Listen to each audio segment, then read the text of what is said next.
건강하게 즐기는 알찬 건강정보 헬스인 뉴스입니다.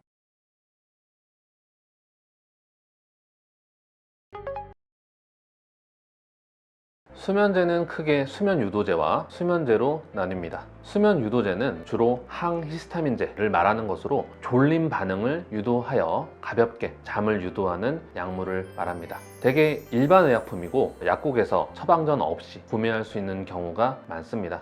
수면제는 주로 벤조디아제핀이라는 수용체를 자극하는 양리적 작용을 가진 약품을 말하는데요. 벤조디아제핀은 가바라는 신경전달 물질의 분비를 늘리게 되는데, 가바는 두뇌의 흥분을 일시적으로 진정시켜 잠을 자도록 유도하게 됩니다. 잠에 들기 어려운 입면장애형 불면의 경우에 도움이 되는 경우가 많습니다. 다만 문제는 장기간 복용할 경우 의존성과 내성이 발생하는 경우가 많다는 점인데요. 여기서 의존성은 약물이 없는 경우 더 잠을 못 자는 경우를 말하고, 내성은 같은 용량에서 똑같은 양리적 반응이 나타나지 않는 것을 말합니다.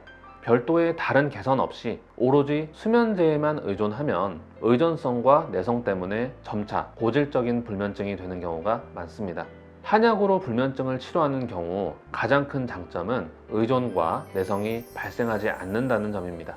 한약에는 불면을 개선하는 불면증 약제와 처방이 굉장히 많은데요. 한약 처방은 수면제처럼 벤조디아제핀 수용체의 작용을 원만하게 하여 수면을 조절하는 작용도 있지만, 신체의 대사 활동을 개선하는 양리적 작용이 있어 만성적인 불면 상태를 스스로 조절할 수 있도록 돕습니다.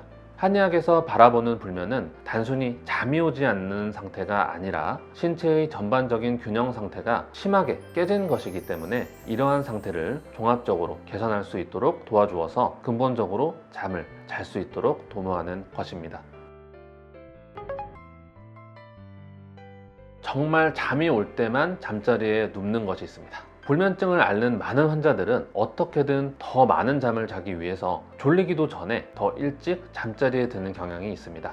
하지만 이는 잠자리를 각성 상태와 더 연관짓게 하여 잠드는 것에 대한 어려움과 좌절감만을 증폭시키기 쉽습니다. 정말 졸리다는 느낌이 들 때에만 잠자리에 드는 것이 좋습니다.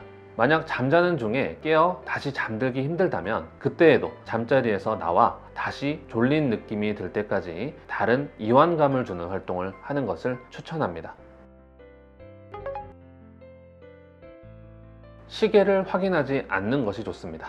자신의 입면 시간, 깨버린 시간을 확인하는 것은 각성을 일으킴과 동시에 불면에 대한 불안을 증폭시키는 불필요한 행동입니다.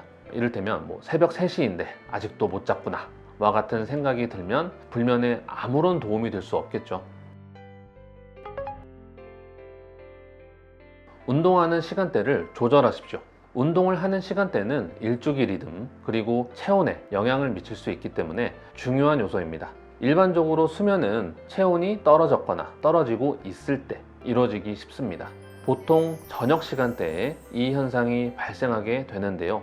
운동은 체온을 상승시키는 행동이기 때문에 지나치게 늦은 시간에 운동을 하게 된다면 체온이 떨어지는 데에 더 많은 시간을 요구하게 되겠죠. 운동을 하기 가장 좋은 시간은 보통 잠자리에 들기 4~5시간 전 정도이므로 본인의 생활 리듬에 잘 적용시켜야 하겠습니다.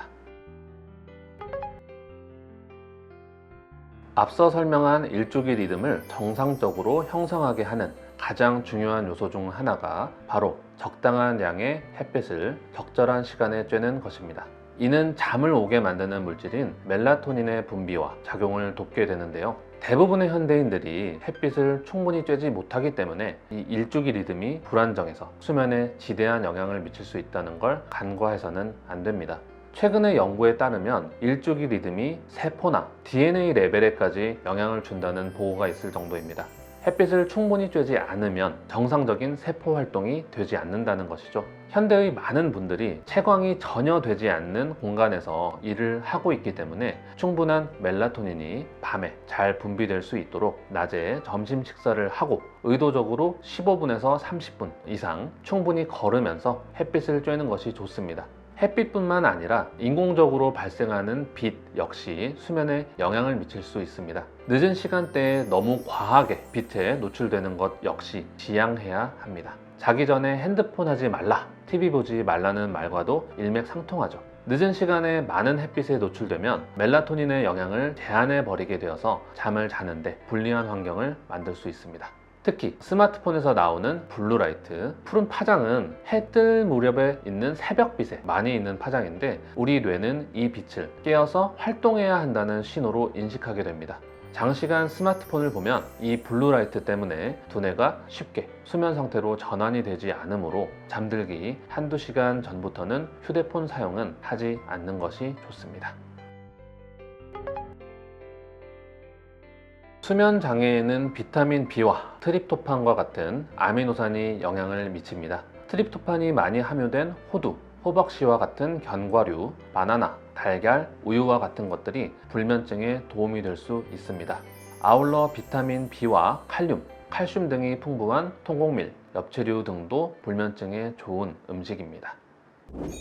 지금까지 더 건강하게 즐기자 헬스인 뉴스였습니다.